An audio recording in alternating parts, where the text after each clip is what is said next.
So welcome to JAHM's lecture this evening on a journey to Japan. The main focus was a destination that was on our bucket list, which was the Naoshima Art Island, and the trip to a large extent revolved around that. The Naoshima Island is here, this little dot here. So we flew into Osaka, and from Osaka we travelled across to Okayama, and there was a schlepped out trip which we'll talk about. From there we went to Kurashiki, which is nearby to here, and from there we caught a train all the way to Kanazawa, and from Kanazawa we went to Tokyo, and from Tokyo we came back home.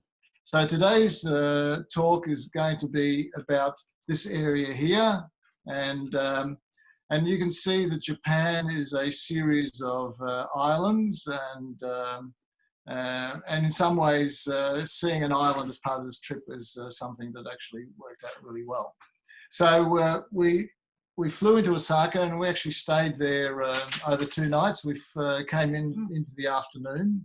Now Osaka is a sort of place which I think I could describe similar to Melbourne. There's no singular attraction which is worth going there for, but it's meant to be a great city. It's got a great nightlife, great food culture, and it's the second largest city in Japan.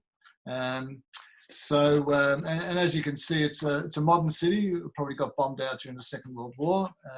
Where we were staying in the centre, and behind us was this wonderful street full of bars, restaurants, nightclubs, and restaurants, and you can see one of these places there. One of the interesting things is that they have vertical streets there, so a lot of these facilities are over many levels.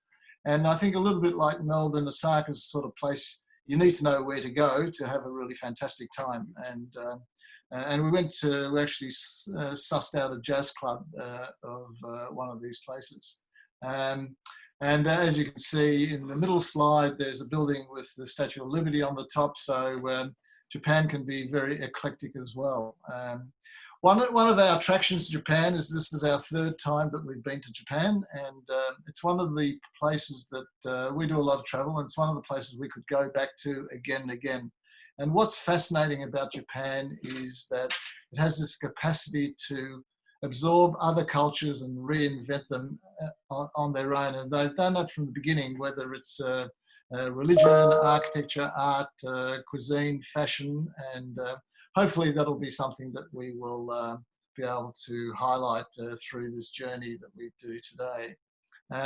Still, this was an art trip, so we did manage to... I thought it was a nature trip.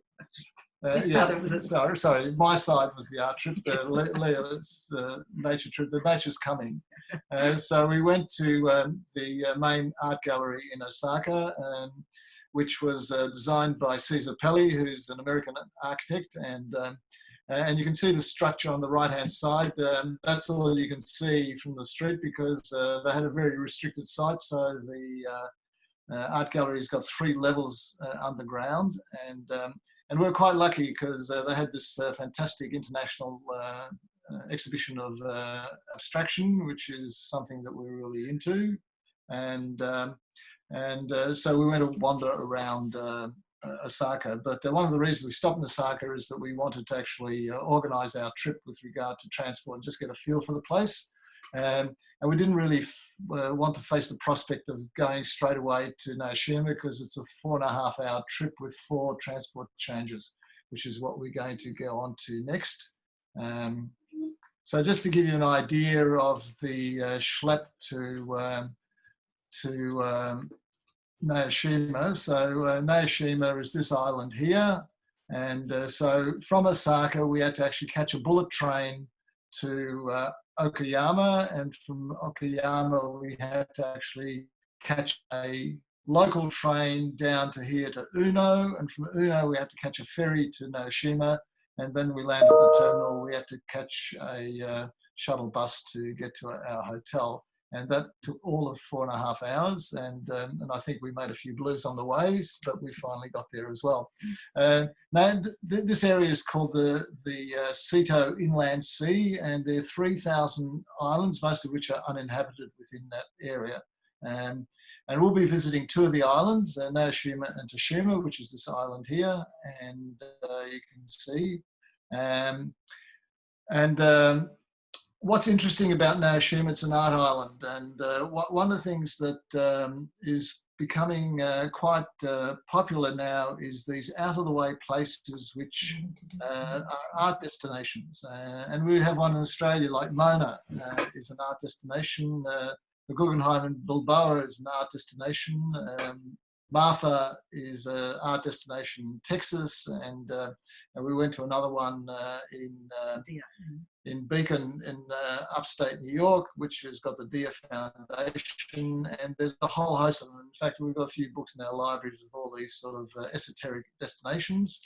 What a schlep most of them are. And a lot of them are very out of the way. But one of the things it highlights is that the journey to Naoshima was not dissimilar to a pilgrimage. And a pilgrimage that people used to do in the past and still do today, where they go visit holy sites.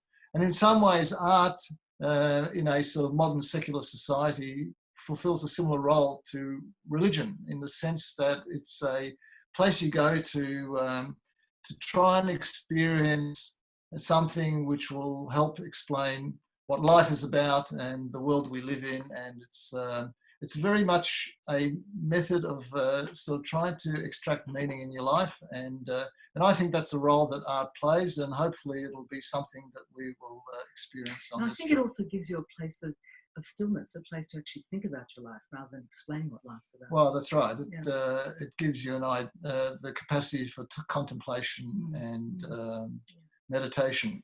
So this is Naoshima Island, and you can see from this detailed map that there's a sort of certain hubs there. So we've got this hub here, which is, what's it called there? It's, let's see what I'm right. Riyama, which is the port city, and there's another port on this side, which are village clusters, which is called Hanamuro. And then we've got this area here, which is actually called the Benesse house area. And so just to give you some background as to how Naoshima became an art island.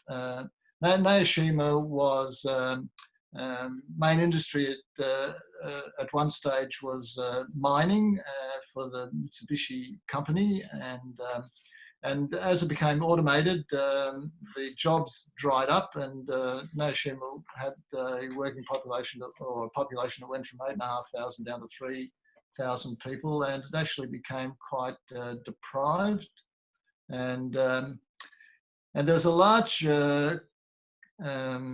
corporation in Okayama, which we saw before, and that was run by the Furutaki family, and they ran a large publishing and education conglomerate, and one of their famous products was Berlitz, so language schools, which I'm sure you're familiar with, and they got involved initially in 1985 building a sort of camp for kids.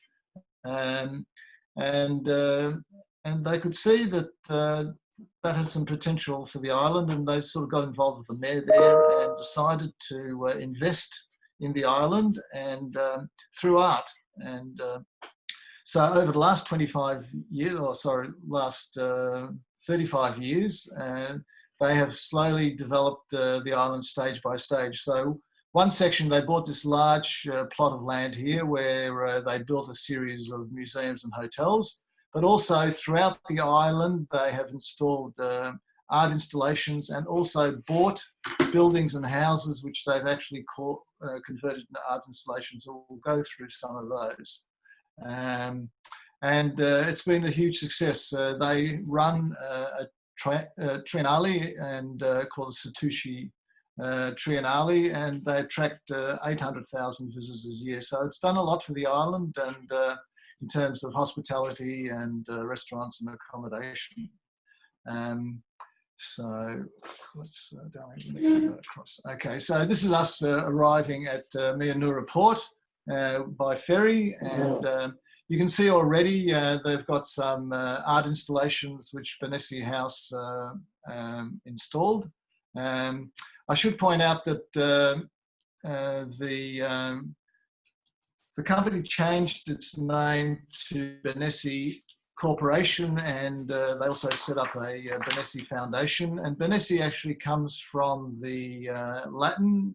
Bene is good, and esse to live, and essentially it translates to well-being. And their dream was to actually combine some three key aspects. They wanted to actually combine the ideas of nature, architecture and art into an integrated entity. And what you'll see throughout the island is how this has been accomplished. What you see here is the terminal building that was built or designed by some very famous architects called Sana, S-A-N-A-A, which is a partnership between two architects, Kazuya Sejima and Roya Nishizawa. Now they have received the Pritzker Prize, which is equivalent to the Nobel Prize in Architecture.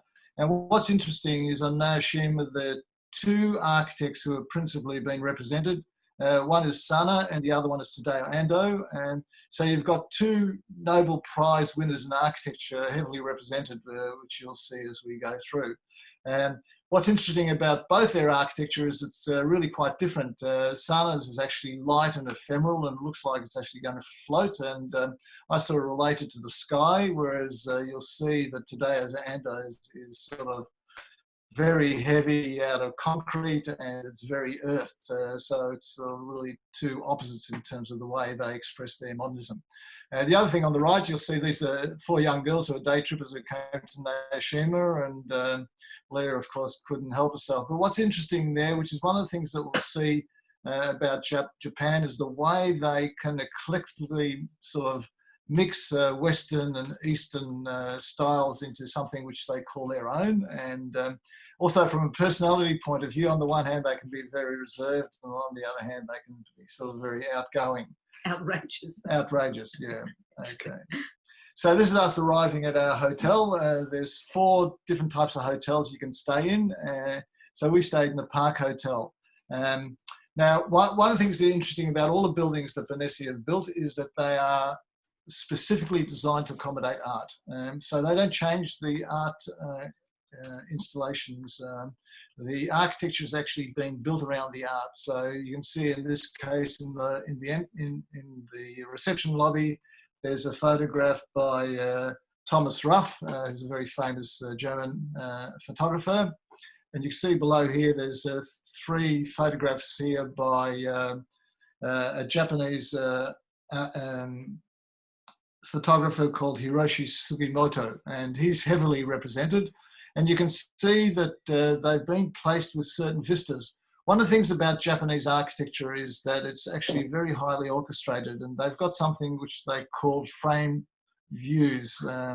The windows are placed at very strategic locations. So as you move through the architecture, you get a glimpse of the outside world. So rather than having sort of floor-to-ceiling windows everywhere, they actually have picture windows, or what I call picture windows, because they want you to see a certain view when you experience the architecture. And they've done this here with the art. They've actually framed the views, and you can see here Anthony Gormley, which is a famous British sculptor, right at the end of this vista for this corridor. And you'll see this right throughout all of Benesse. And that beautiful balance of light that they always have too. So one of the things that's characteristic about Tadao Ando's work is that he exclusively uses concrete and very minimalist material palette, and he also uses light, and a lot of natural light is actually utilised. In fact, most of the museums rely absolutely on natural light. So let's keep moving. So this is the view from our room, which is beautiful. So one of the great things about Naoshima is this connection with the sea. Nearly everywhere you go, you get views to the sea. The island's quite hilly, and so you can get these vistas. But you know, it was also beautiful, Charlie. It wasn't just the vistas. You could hear the water, you could hear the birds, you could actually, I know you're not into nature, but you could actually... I missed all that. Yeah, you missed all that. I was busy looking at the paintings. But you can actually, I'm looking at that and I'm remembering all that stuff, and it's so beautiful. Yeah. Lost on you, absolutely lost on you. Yeah, that's lost on me. Okay, all right. So back to the architecture. Sorry. So this is our room. Now, one thing I can tell you that today ANDO might have won the Pritzker, but he's not a great interior designer. In fact, the hotel room is so impractical, most impractical rooms we've ever stayed in. Although it was very picturesque and we had a great view. And this is they had a lounge area for the guests, and this is a photograph by another famous German photographer. And this is the dining room, which is quite beautiful as well, with a beautiful vista out to the sea, where we had our breakfasts.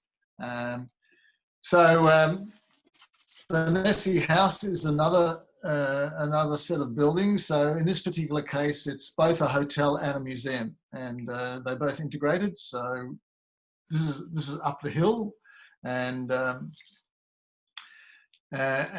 guests at Benesse House are free to visit the museum, which we did, and this is one of the spaces. So again, you can see there's this massive space which is actually sitting in this rotunda here, and in it is this neon work by Bruce Nauman, who's a very well-known American conceptual artist, and it's called Live Die. And what you see here is a whole series of statements about living. Oh, sorry, clicked on the wrong. A whole series of neons about living, and another one on dying, and there's 100 altogether. So it's called 100 Live Die. And that's the thing. There's certain themes that you'll see expressed in the art, and a lot of it's got to do with the Shinto and Buddhist faith systems. One of the interesting things about Japan is both Shinto, which is the indigenous religion, which is essentially a polytheistic sort of animist religion, which is very much rooted in nature and a lot to do with day-to-day living. And you've got Buddhism, which is sort of very contemplative and meditative and concerned about sort of regeneration through reincarnation. And what they say in Japan is you live your daily lives by Shinto and you die by Buddhism. And so the concept of living and dying is something that we'll see quite a few times in several of the artworks. And but one of the things you can see here is the just the massive construction to house this one work. It's amazing. So it's very experiential to think that so much space has been divided. Like in a normal museum, you probably have 30 artworks here, and here we've only got the one. What's interesting is that in many of these places, the ratio of artworks to the actual physical space is really low. It's not dissimilar to what we try to do here at JAHM, is to have less art where you spend more time contemplating it.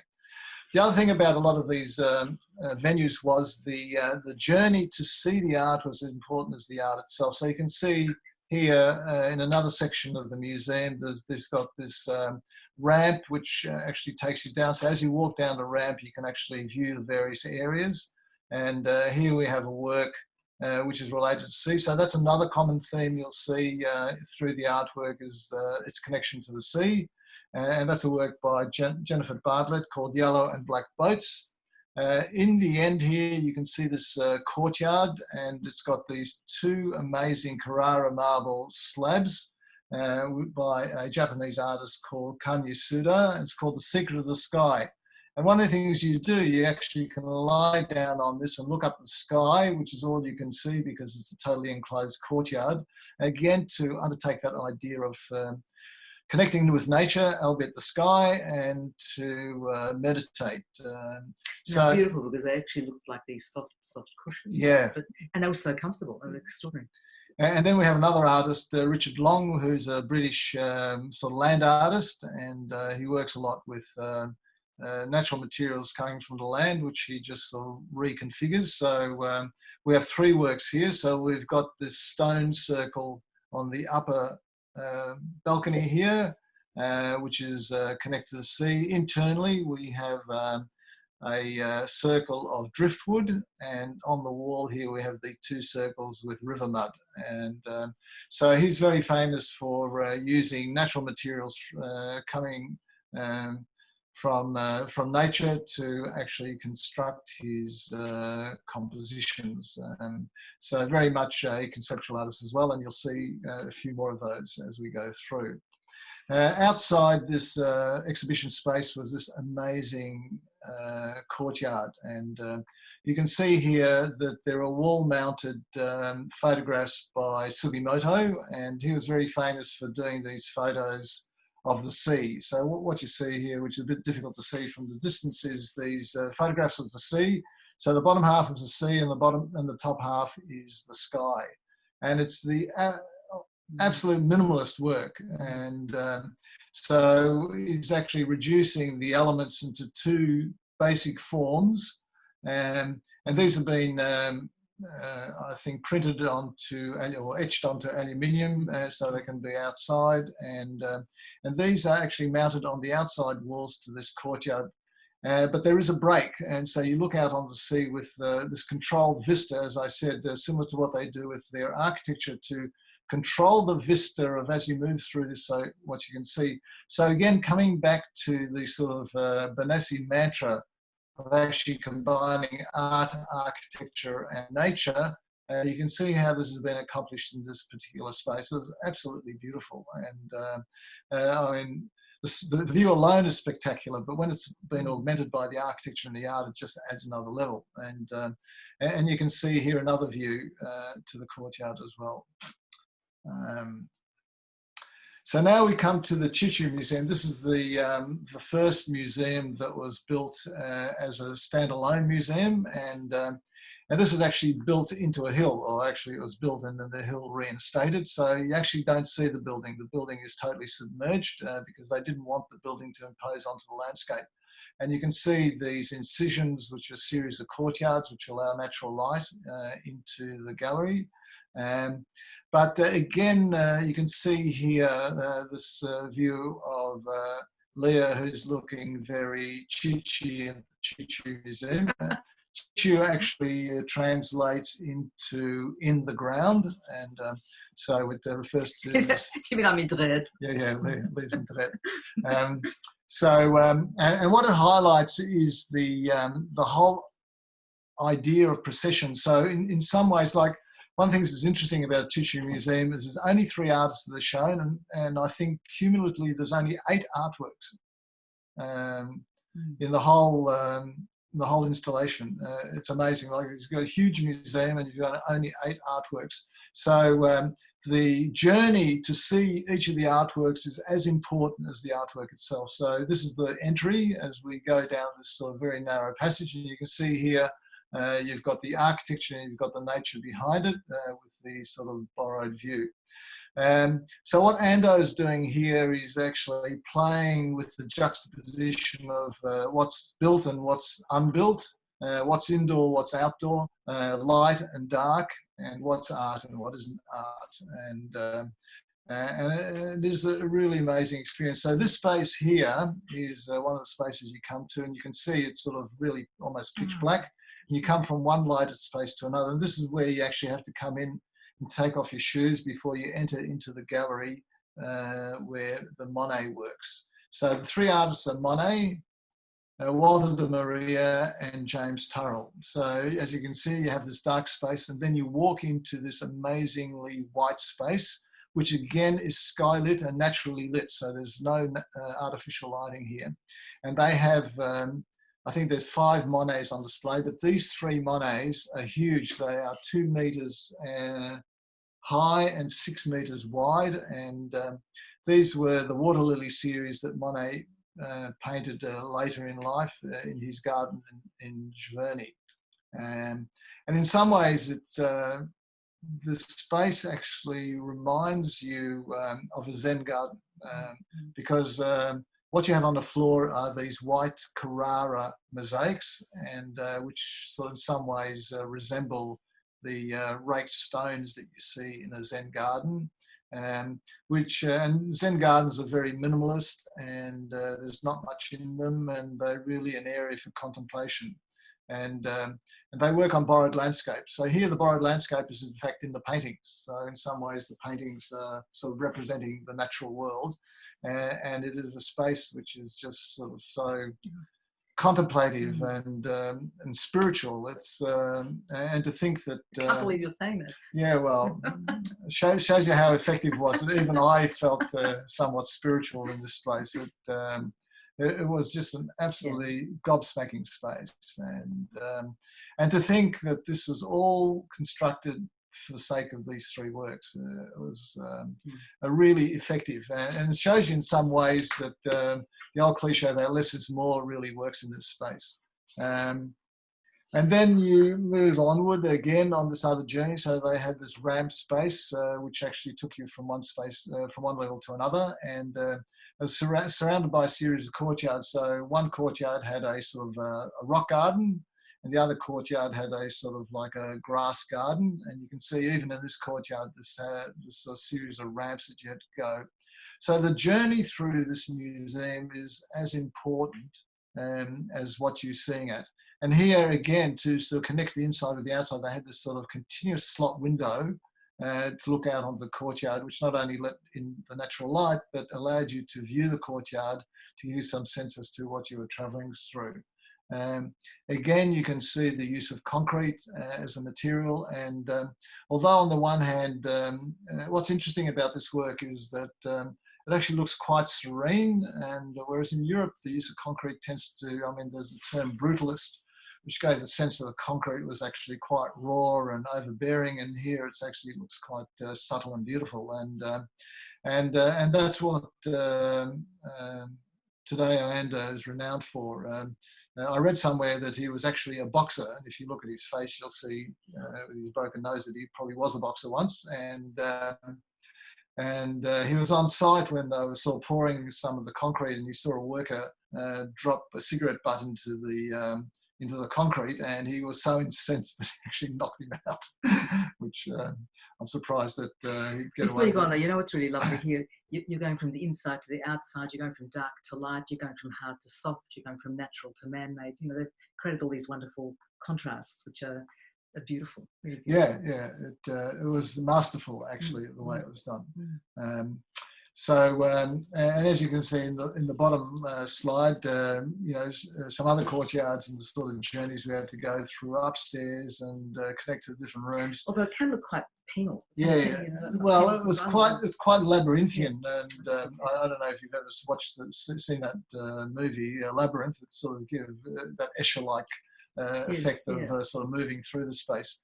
So these two other artists, James Turrell is regarded as probably the premier light artist in the world, and he's represented in museums all over the world, and he uses light.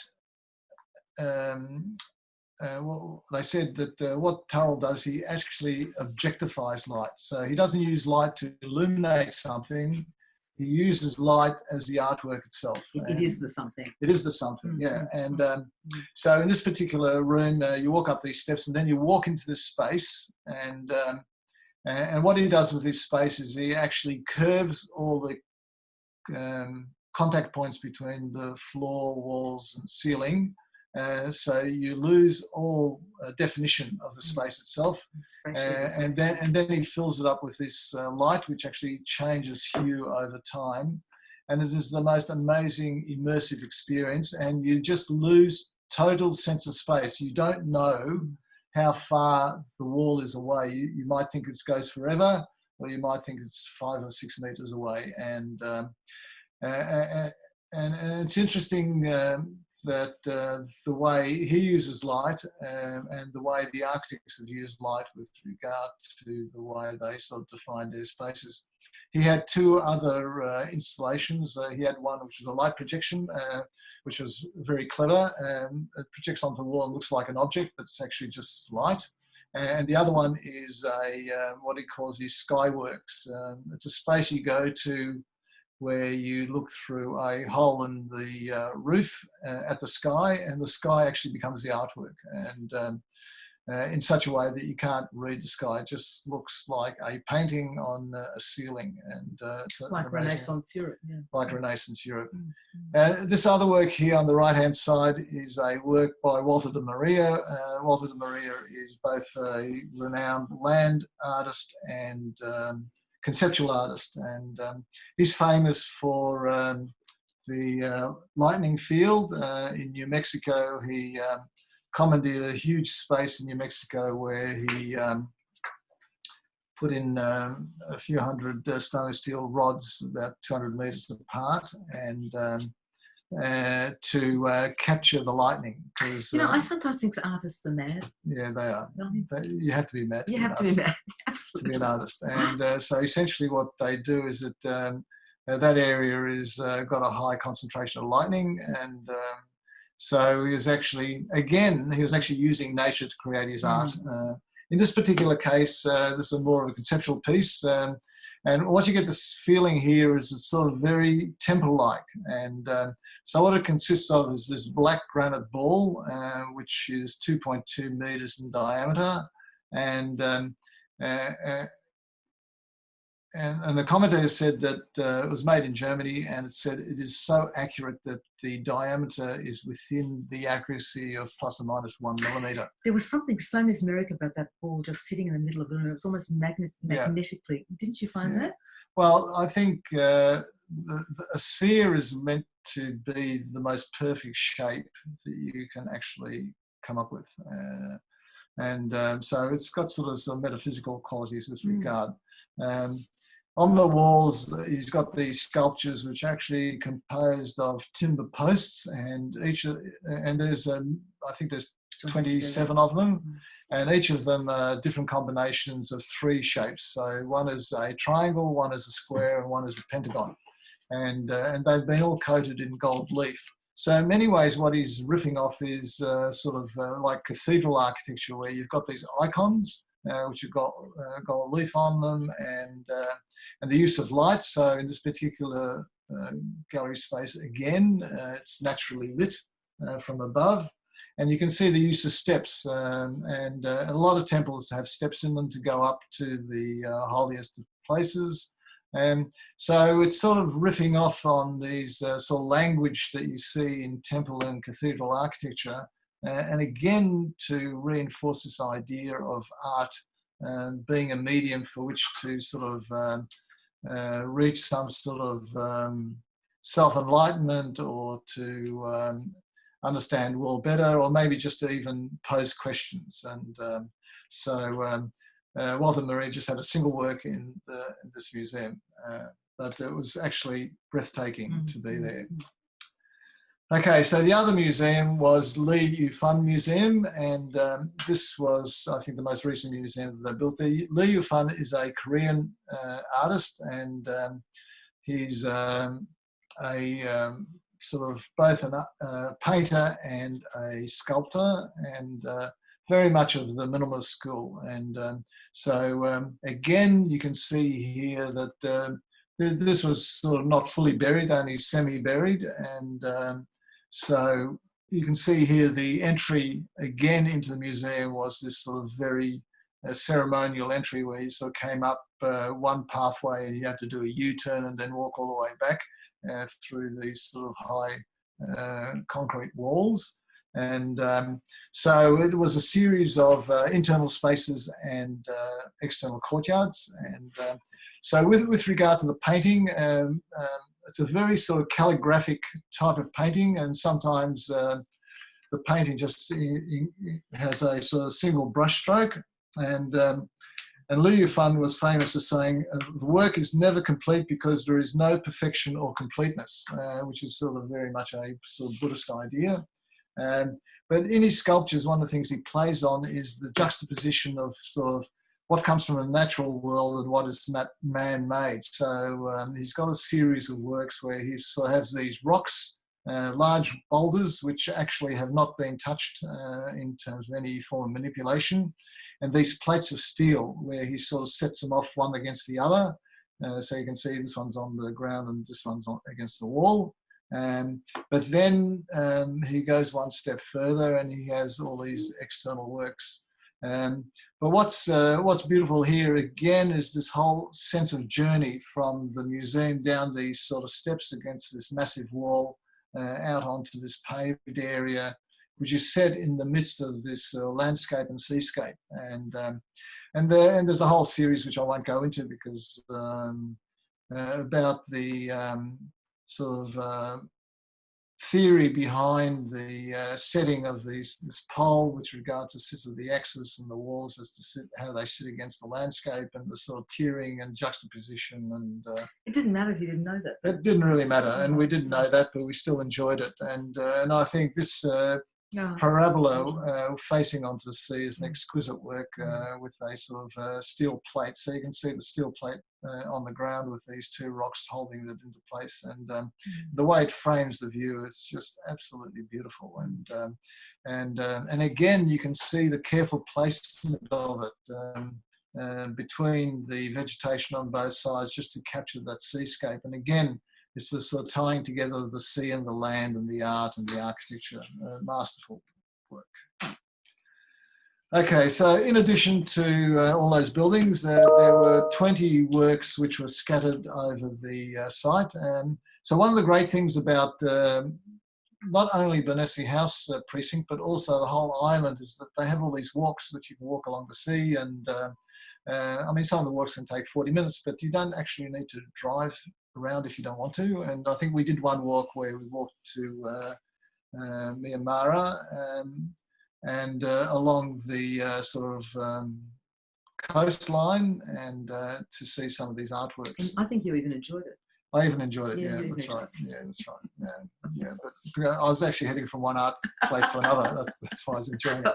So we have this work here, which is actually a kinetic work, and this is by an artist called George Ricky, and it's called 3 Squares Vertical and Diagonal. They actually move, they're mechanised. And then again, picking up on the sea theme, we have these sort of perforated boats. And this is a work which is called Drink a Cup of Tea by Kazu Katase. And it's actually built in alignment with the pier down below. So when people land their boat and walk up here, this cup of tea is there to greet them. Okay, so, and this is a major sort of installation, again, playing on these sort of steps going up to the temple, but there's no temple there, but there is a temple underneath here. And this is an earlier work by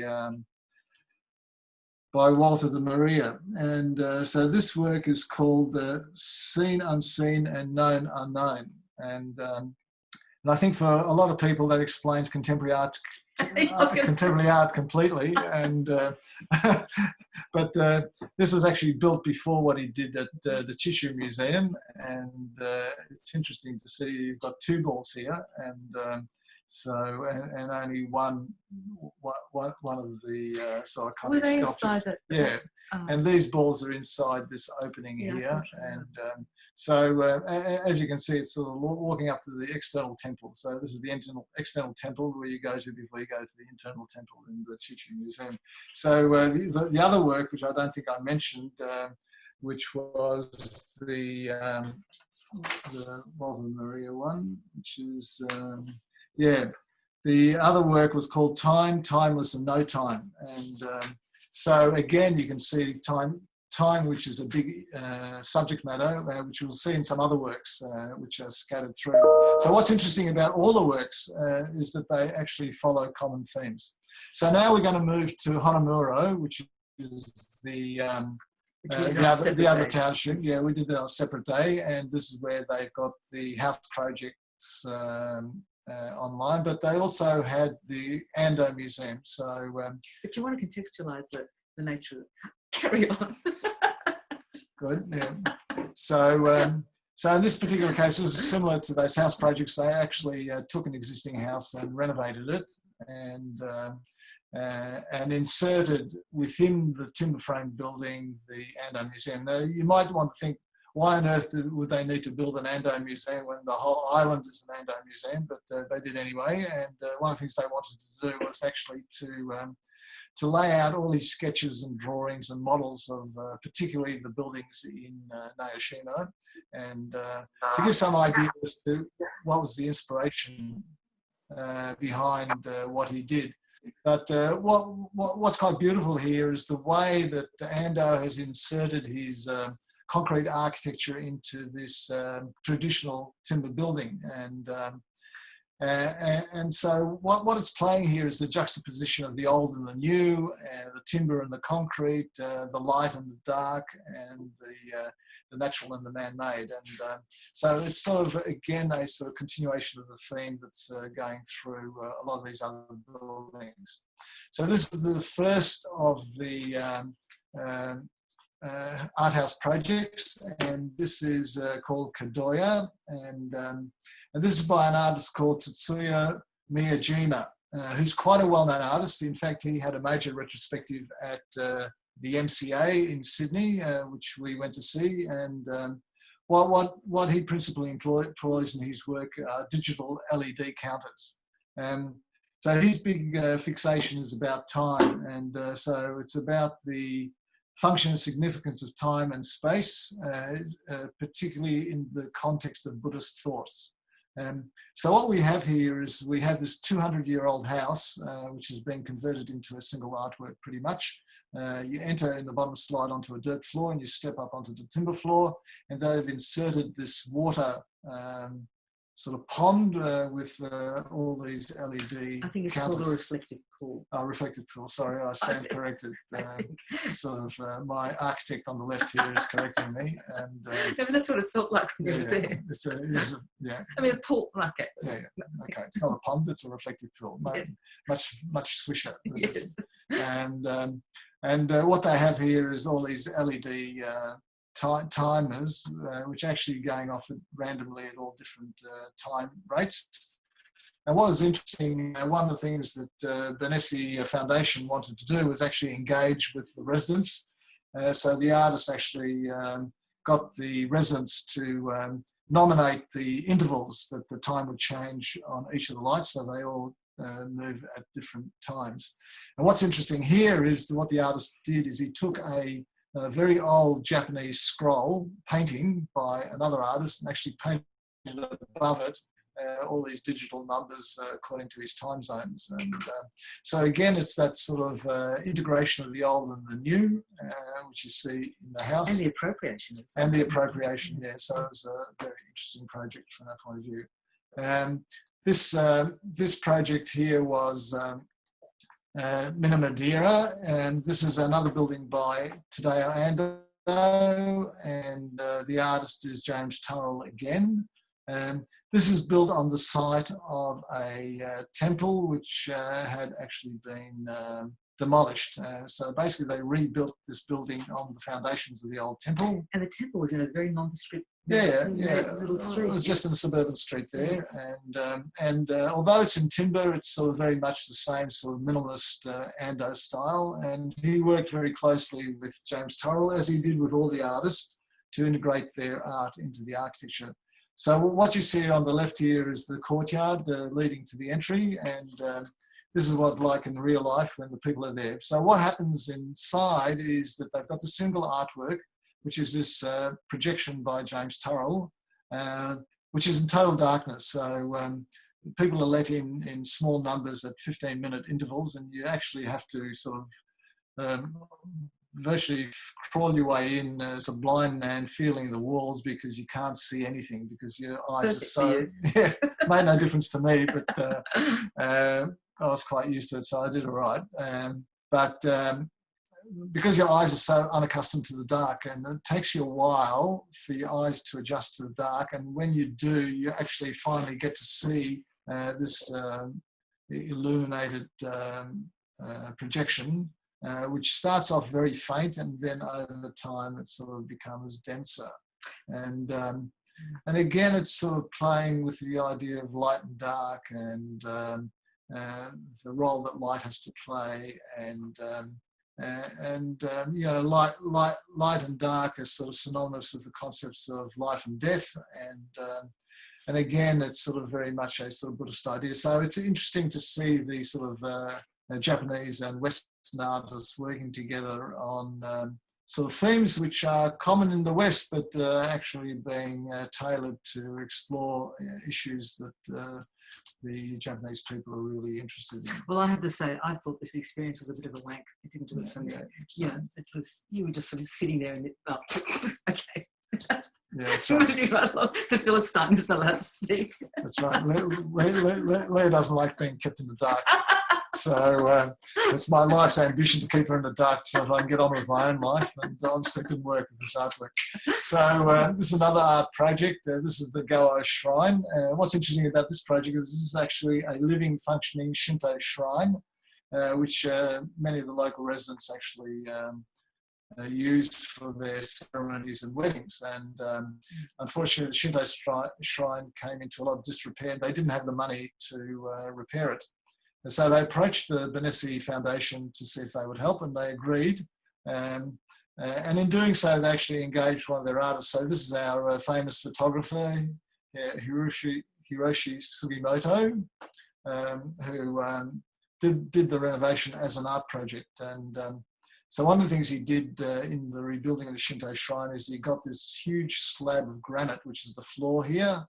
And I think it weighs about 24 tons. And I think there's a symbolism there, because in the Shinto religion, the gods are believed to reside in these huge stones. And also that stone covered a subterranean area, which is sort of resembles a burial mound.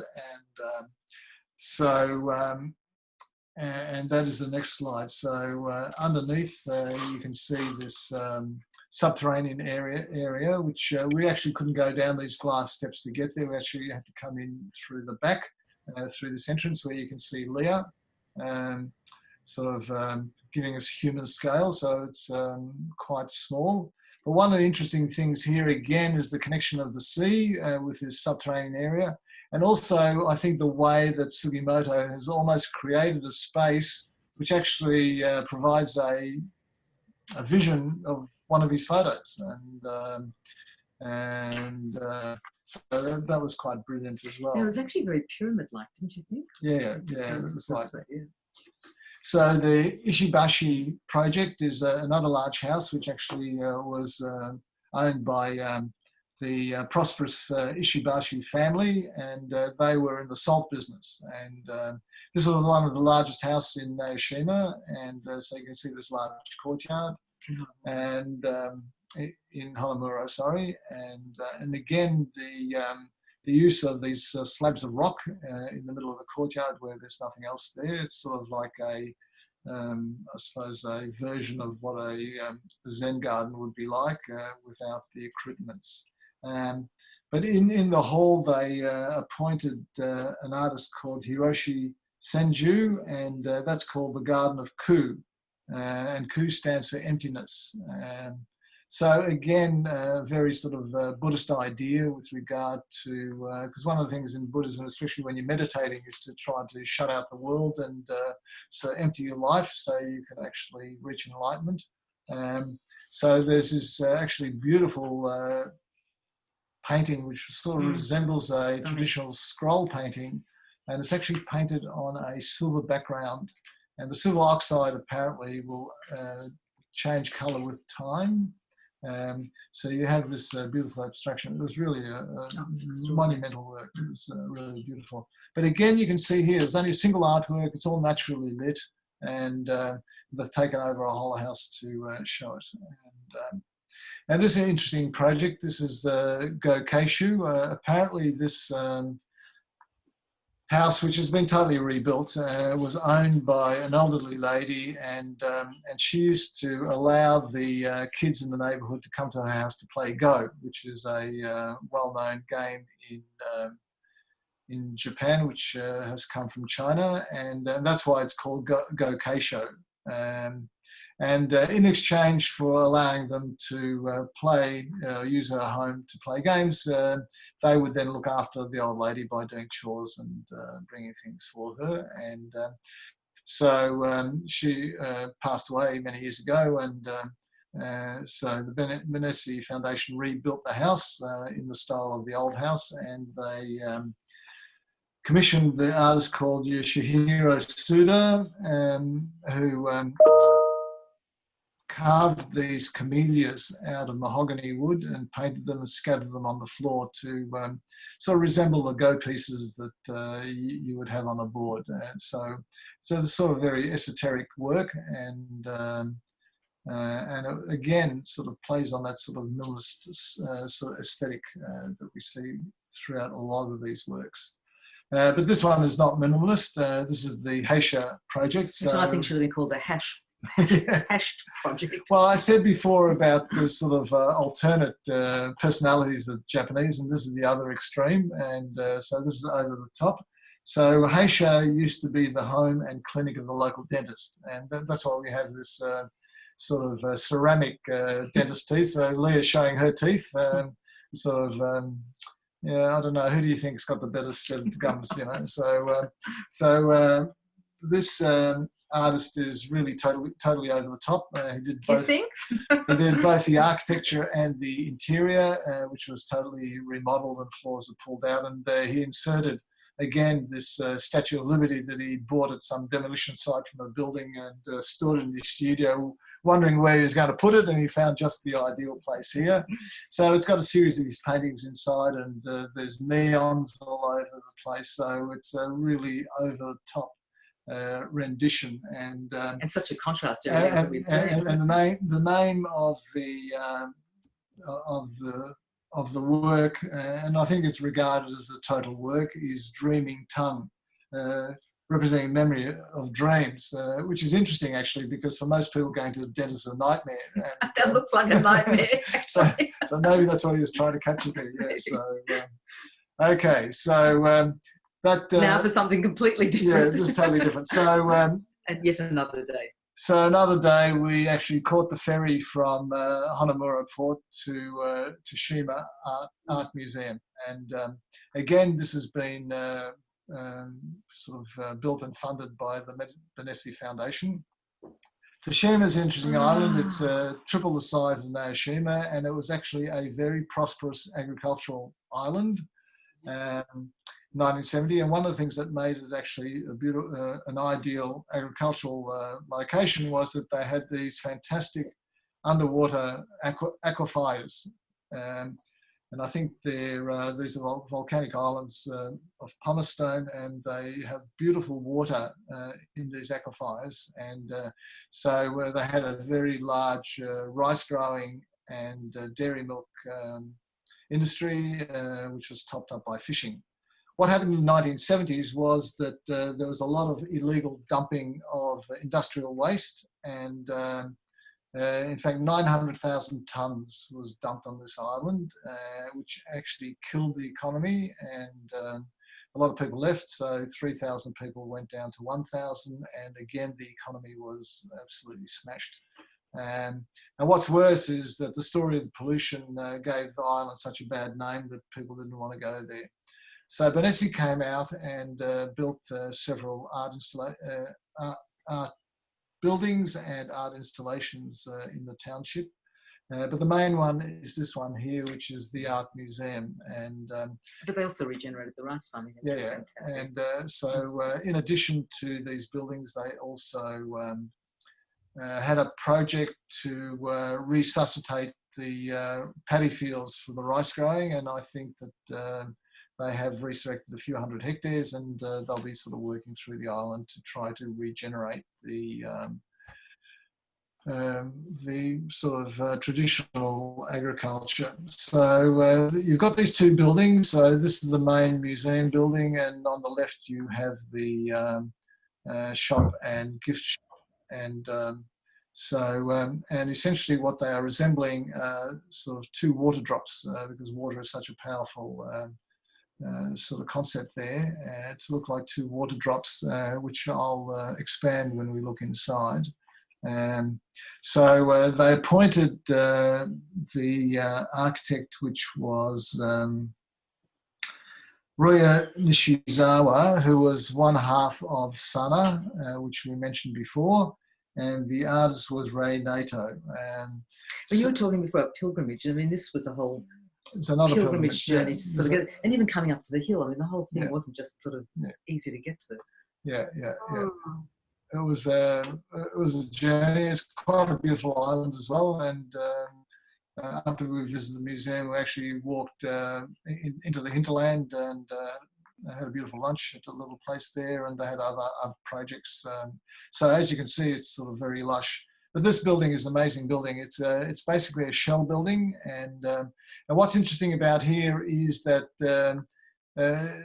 it's difficult to call this a museum because the only art that's there is actually the museum itself, which the architect and artist have collaborated on. There's no art hanging on the wall. There's no sculptures there. It's the building itself. It's actually quite a complex building. It's just a simple self-supporting shell, which is 250 millimeters thick concrete, and the other logistic problem was actually getting the concrete up there. So it was quite a task, and you can see that the building has got this amazing space, which is sort of cathedral-like in quality, albeit it's quite low. And then they've got these cutouts, and it's very similar to a Zen garden, because generally when you look at a traditional Zen garden, there's very little, if no vegetation within the garden itself, and the only vegetation you see is from surrounding areas, what they call borrowed landscape. So here you see the borrowed landscape through these holes in the shell. And again, you get that sort of combination, which we talked about before, that combination of architecture, art, and nature. And do you remember how still it was, Charlie? Yeah, very still. And what you found, a lot of people using this sort of almost like a shrine, and there are many people who are just sitting on the floor, cross-legged, and just meditating, as if they were in a sort of Zen garden or a Buddhist temple. That sort of had that sort of feel to it. It's sort of supremely serene. It was very quiet. Again, you weren't allowed to take photos, and people just sat down. Luckily, when we were there weren't many people. But I think they stage how many people can go into it at any one time as well. Yeah, no, I wasn't aware of that, but I'll tell you. And you can't wear shoes. Yeah. So here, what you see is the artwork. So the artwork that what was her name again? No, the previous. It doesn't matter.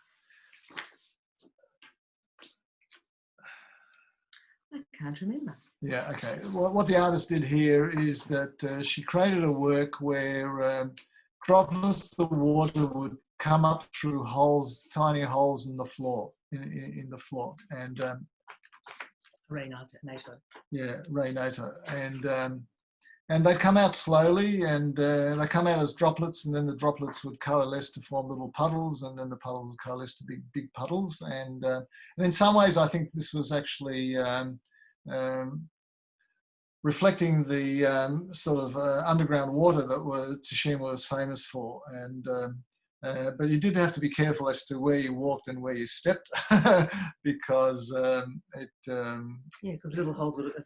Yeah, because they disrupt water, and they're quite random, because they had holes all over the place, and the water would pop out in unexpected places and unexpected times. But you could see young kids just huddled together, yeah, just in this still sort of space. It was beautiful.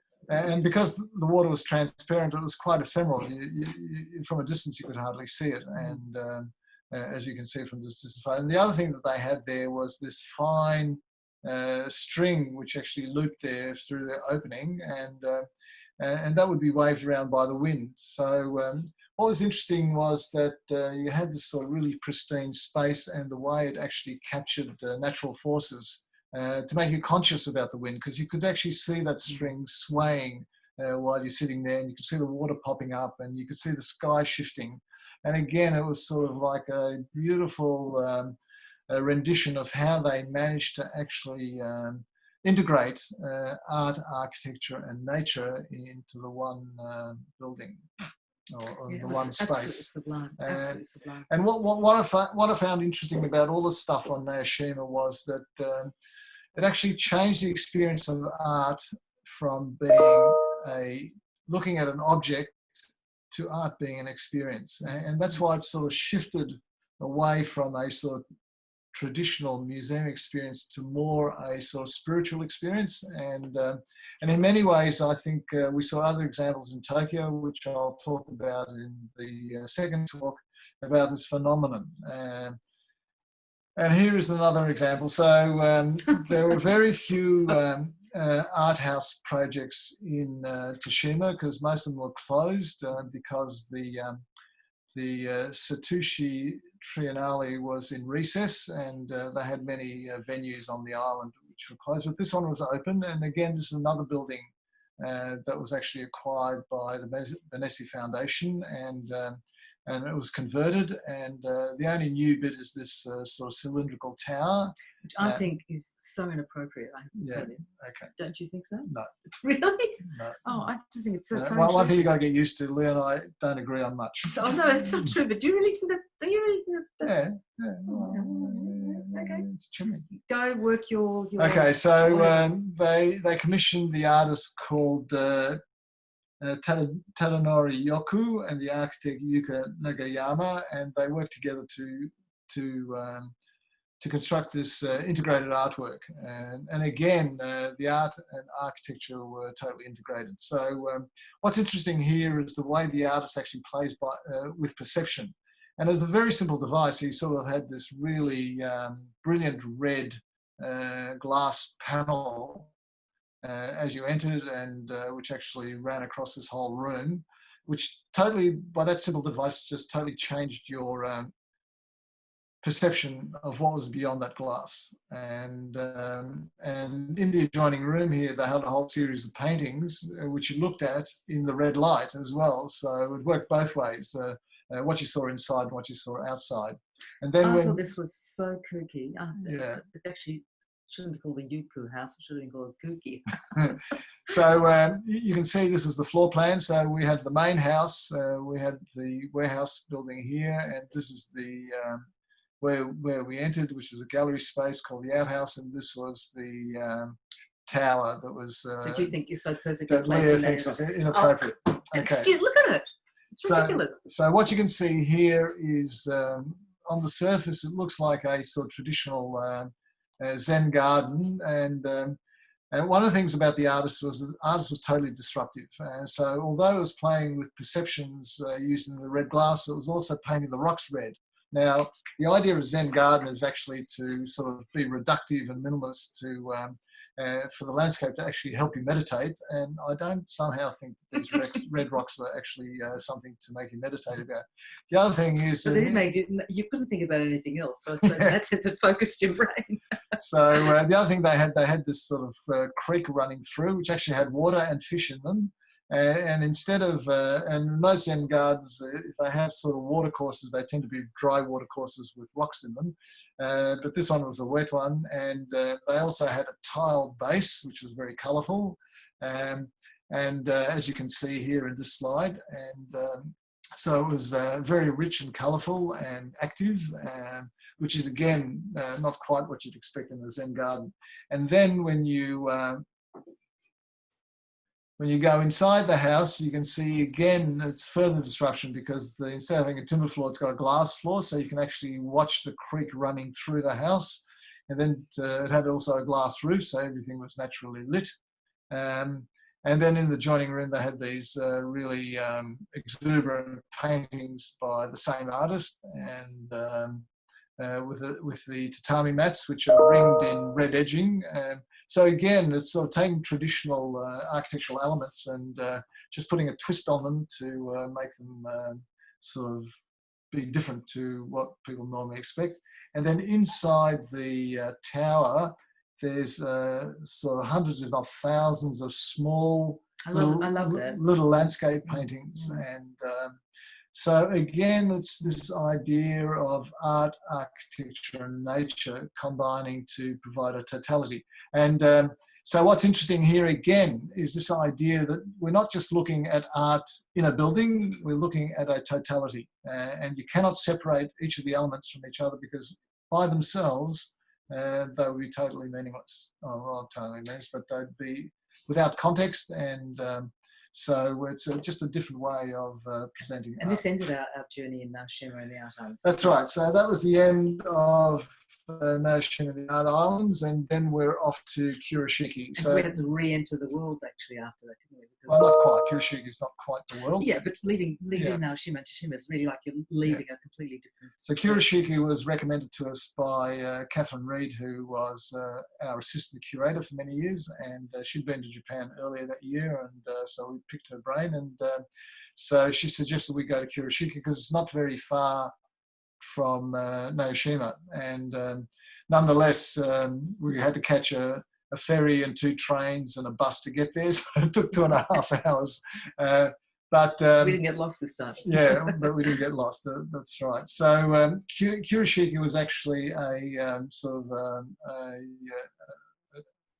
a city from the Edo period, and its big business there was sort of rice merchandising. So these buildings you can see here, the white buildings with the square tiles on, they were actually rice warehouses, and the canal was there to actually ship the rice down to the coast where it connects to the Seto Sea. So this is the historic centre of the town, and all these buildings are back from the Edo period, which was in the 16 to 1800s, and it's been beautifully preserved. So it's a bit of a tourist town, but it was charming. But it was very charming. Yeah, it was really well done, and you didn't actually feel it was a tourist town. The only way you could tell it was a tourist town, it was just we were there. Yeah, but also it was just a little bit too pristine, and but a lot of locals and a lot of Japanese people there, and yeah, in fact, on the canals, that's mainly. So this is sort of like the main street, which is not on the canal, and so one of the great things about it is no food fast, no McDonald's, no t-shirt shops, no souvenir shops, a lot of craft shops, and a lot of local people. But you can see how stylish the Japanese are, especially with the mixing of the old and the new. So you have the lady here in her sort of traditional kimono, and the man here in his, what would you describe that there as? I think Western dude. A Western dude, that's right. And even the monks look as if they've came from Dolce & Gabbana, you know. So, but little beautiful art. Yeah. I think I'll need to dress up next time I go to Japan. So it was a beautiful town, and it was beautiful. I mean, even all the walks, how beautifully they were. Yeah, it was just a lovely place to wander. We went there. We were in Kurashiki for less than 24 hours. Actually, it was a bit I felt like it was a bit overload after Naoshima and Teshima, which was so pared back. It was kind of a bit of a shock. Yeah, well, I think that the idea of going to Kurashiki was to sort of re-enter the world. Re-enter the world softly rather than hard. Now, they do have a famous museum in Kurashiki, which is also another reason for going there. This is the O'Hara Museum of Art. Now, O'Hara is not Irish. He's actually Japanese, and his name was O'Hara Nagasaburo. And he was a big businessman in Kurashiki and also a big philanthropist, and he was also an art collector. And so this museum was actually opened in the 1930s, and it's the first museum in Japan to show Western art. And so what happened there is he had an artist called Torajiro Kojima, who was actually studying Western art in Europe at the time. And O'Hara got him to actually look out for art and buy it on his behalf. And in fact, he sent him back 3 times to Europe to buy art. And he built up quite a famous collection of French Impressionist and also early French modern art. And it's quite a strong collection, including El Greco, Gauguin, Monet, Matisse. And so they decided to build a museum there in the 1930s, which is this classical building you see there. O'Hara's son took over and not only expanded the collection into more contemporary works and also into Japanese works, but also expanded the museum as well. And so there were 3 other buildings. So there was an existing warehouse on site, which they converted into a craft museum.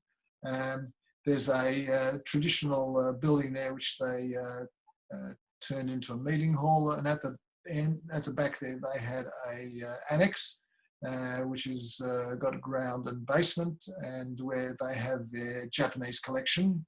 And in the courtyard, you can see a series of sculptures by well-known sculptors. I think there's a Henry Moore, and I think they've got a Rodin there as well. And there's Leah sort of sunning herself in the beautiful Japanese garden, which actually connected all these buildings together. So that was a worthwhile visit, although the museum was a little bit tired.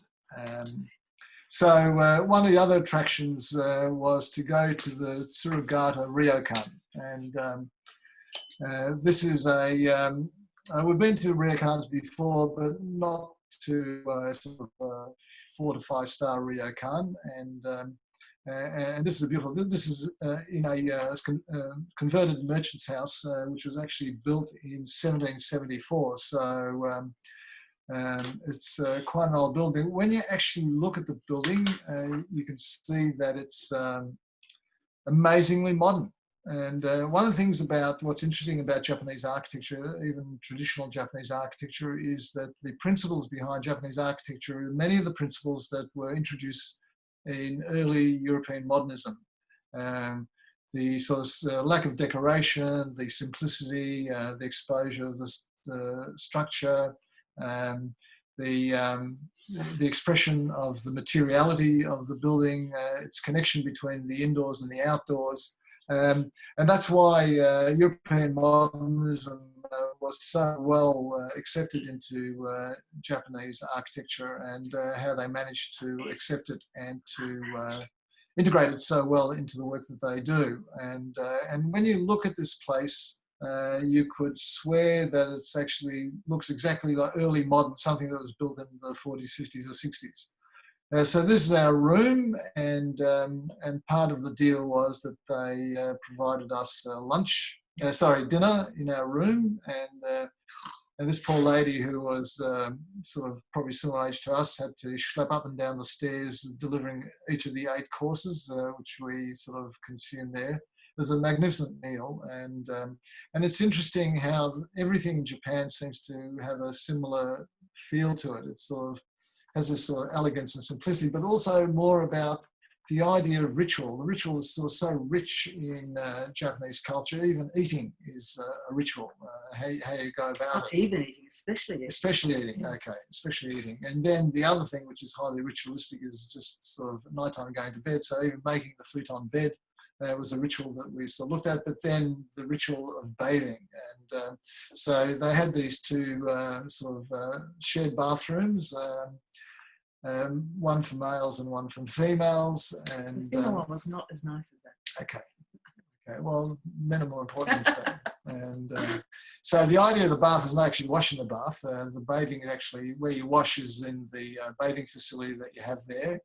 And the bath is an area where you actually, I suppose, seek contemplation or purification, or whichever way you want to look at it. It's a sort of it's an area that you relax in and contemplate the world, and probably the same thing as you'd do going to a temple. And so, you know, the idea of purification. One thing about Japan, it is spotless.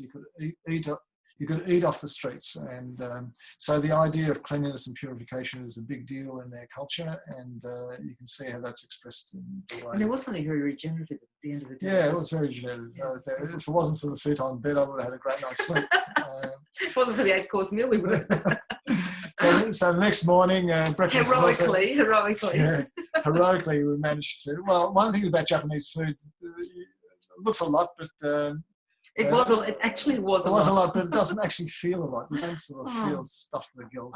Anyway, our 8-course dinner was followed by an 8-course breakfast, and you can see. Which we had to take really early because we were running to get a train. That's right. And unfortunately, we couldn't actually relax and take our time having breakfast because we had to catch a train. And you can see it's got fish which are grilled at the table on these little grills, and it was a beautiful meal. And when I think that compared to my normal 2-week Bix and a banana, which I have for breakfast, this is actually quite a change. Beautiful space as well. And then we sort of rushed off to catch the train to Kanazawa. So and there we are getting the tickets. Actually, we had a J rail pass, so we didn't need to get tickets, but we need to actually book seats. And which actually, usually we caught the wrong train, so it meant the seating allocation didn't work all that well. But you can see here, obviously something went wrong. And one of the great things about the conductors on the train, they all have iPads with iTranslate on them. So you talk into the iPad and tell them what your problem is, and they come back to you with an answer. But it was a 4.5 hour train journey to get to Kanazawa, and we arrived starving after an 8-course dinner and 8-course breakfast. Oh. But one thing about Japanese food is even in the stations you can get these fantastic takeaway meals, and so there we are having them in preparation for attacking Kanazawa, which we're going to do in the next talk. So just to wrap up, I think what we saw there was just a total different way of appreciating art and architecture, and the way it actually fitted into what we perceived as being Japanese culture. And as I said in my opening comments, is that one of the interesting things about Japan is you feel totally at home there, but on the other hand, it is totally different. And this is what the exploration did.